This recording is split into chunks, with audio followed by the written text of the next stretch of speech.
Thank you for joining me today with the Roman era mod series. It's sort of an overall mod for a, not really an overall mod, but I would say a really big reskin series. Well, this basically means is that the Roman era mod is a series of different mods together. You could say it like you have the Tetrarchy era. That is one era for the Roman era mods. You got the Tetrarchy. You also got a couple other ones that you can check out. I think it was the Crisis of the Third Century might also be one of them. So there are a lot of mods that are combined with the Roman era mod, but the main thing is that they changed a lot in the campaign as well. You have different starting positions, of course, in every campaign that you will play in the Roman era mod. As you can see here with the Tetrarchy, that this is more as an example. You have Macedonia, Licinius Augustus, Constantius Augustus, and Maxentius Augustus. But that's what you would start off with. But the thing that I really like is that they have changed the diplomacy in all of these Roman era mods.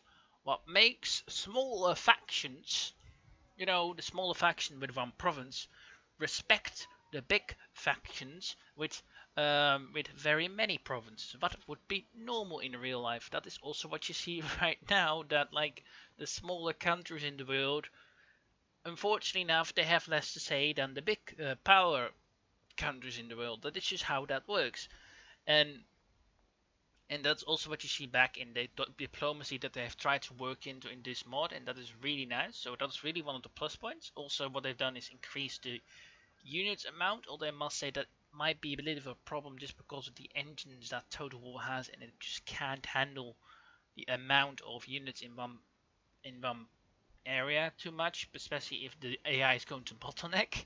It is going to be an absolute bit of a lag fest. So that's one thing I should note. So you of course can still lower it in the settings that you can lower it to a lower amount which you desire. But that's not really the mod fault. Also, the battles take more time. So you're a bit more gritty, nitty combat, and that's what I really felt when I was fighting against the Romans. That it is damn difficult sometimes to win because you're basically fighting the guys that have the same amount of units as you, the same have the same amount of stats. You have to really play on a tactical level to try and win it.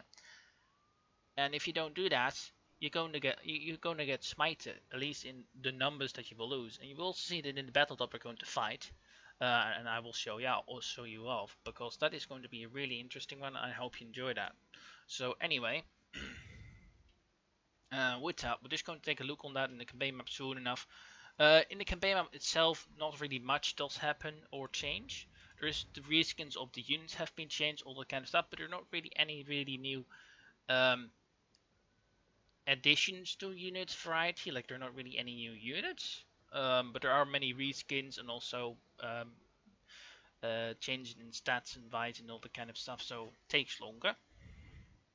Same as AI improvement, 8 units per year. That's one thing they also have done, and there's also the AI also is more aggressive. So if you fight a war, it's going to be a nitty-gritty fight. And but also one thing you can do if you like play against the Roman factions, it can happen that when you really beat Romans up quite heavily, is that they join your empire. It don't always happen. Sometimes you have to really beat them down to the one of the last provinces before they do that, or destroy them totally. But it can happen that the Romans themselves join your empire after you really have beaten them down to the ground. So that's also really new cool addition. The one thing I really hope in the future of this mod that they're also going to add new federations to the barbarian faction, trying to put reskins on them as well. What would be nice, because right now you still have, like with the nomadic tribes, you still have the Huns, Attila as the Samantian hordes. One thing to note as well, of course, on all these reskins of the campaign is that where the starting position are different of all the migrating factions as well. There's also one thing to note. One starting era I forgot to say is also like with Alaric's revolt. So you can start off when Alaric sort of revolts in the Roman Empire and you can go after Rome right off the bat, and you don't really start off in the Eastern Roman Empire and all that kind of stuff. You all start off with Theodosius the Great, all that kind of area. So it is really interesting. Check one of the areas out for yourself. We're going to have a little look on the campaign, then we straight jump into the battle to show that off as well. Well, here we are actually in the campaign, and here we go. Yeah, there's not much else to change. Like, there are not really any really uh, building models change or something like that, or any really. I guess the only thing that you do see if you play with the Roman is that all your religious building have been changed to, of course, Greco-Roman paganism, because in this time period there would only be, yeah, Greco-Roman paganism, and the um, starter area has also been changed. And also one thing I forgot to note is that also, of course, you also have different stats actually in your Roman, in the Roman ones. They have all different interesting ones, as you can see. This is also a really nice one for the Roman will. So there's all different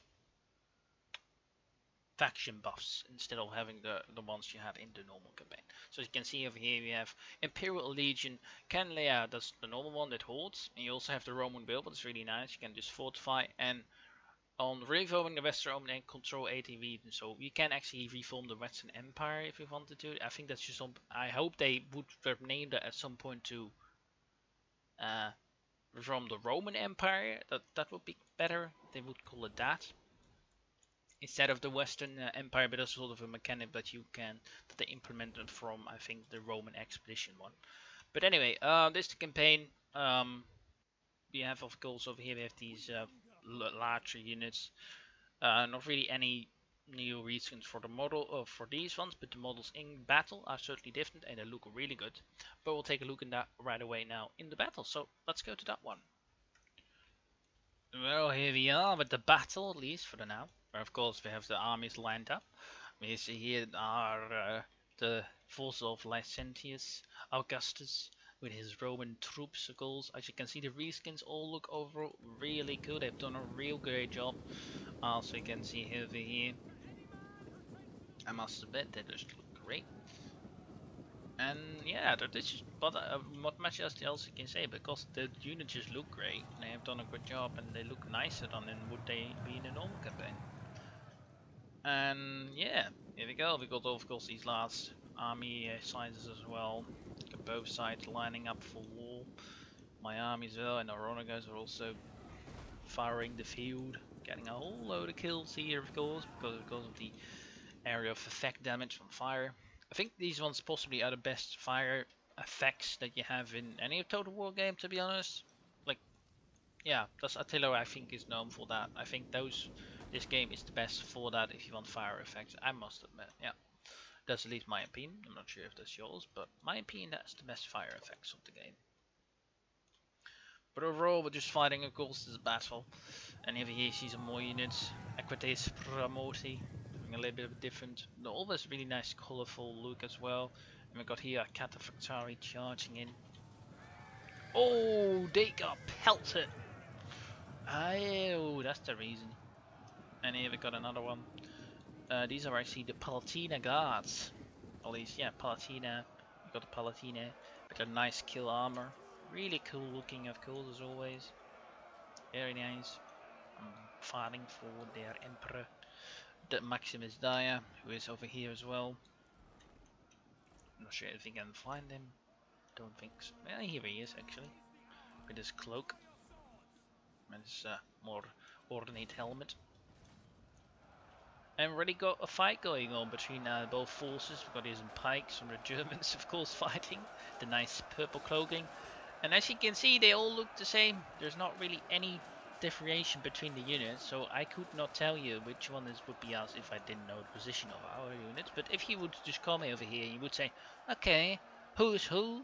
I would not be able to tell you the difference because they totally look the same. They don't have any differentiation in, I would say, the color of their shields.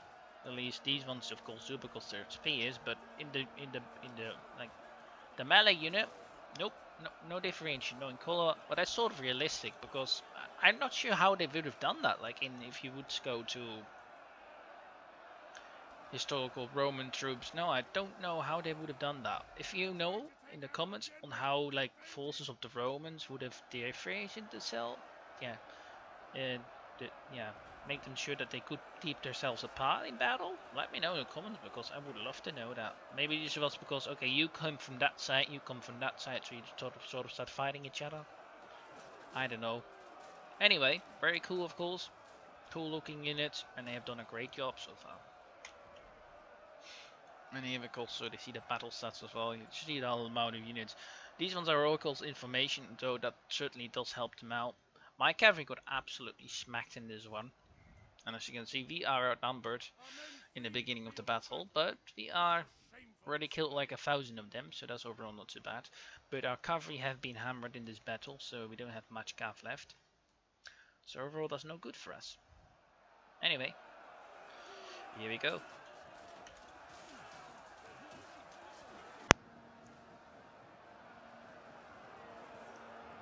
And here we got our general, of course, also fighting in the fray, fighting for his country, or for his part of the empire, for his birthright, of course. At least he thinks he has a birthright. As well, every other Roman general after, I guess, Augustus ever has done, thought he has the birthright. Although, to be honest, after Augustus, none of them actually had any blood-related claim to them. Although they're always saying, yeah, until Nero, the last of the Augustan family or Julian family, had died out. But that's not actually really true. After the death of Julia's children from that Augustus had, of course, Julia had a daughter, and she had 2 grandsons. But after that, it was also sort of done. So none of them actually after had any bloodline, except for, of course, adoption. The emperor after Augustus, Tiberius, was of course adopted by Augustus, by his who was the son of his wife Livia. So yeah, of course that happened as well. So he was not really any blood related. Same with Caligula, also was not blood related at all to Augustus. None of them were, but of course they were still in the adopted family of the Julii, I suppose you could call them. Or was it Julie? One of those 2. Anyway, there we go. Same with Octavius, to be honest, or Augustus, whatever you want to call him.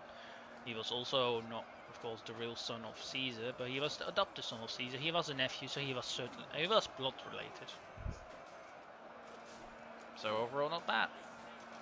But as we can see over here, this flank is absolutely breaking apart. So right now, I was thinking, oh my god, how on earth I'm going to win this one. It's going to be an absolutely bloody fight. As you can see, we're still fighting on. And the recipe, I think this battle lasts around 15 minutes or something. So that certainly is long if you compare it to what normal battles would last. These Romans possibly would have melted away normally. But of course, actually their flank is for routing on this side. Some of my units are getting a lot of kills, even in the front line. That's always a good thing. These guys are getting kills. My general actually routed, unfortunately. I think he died.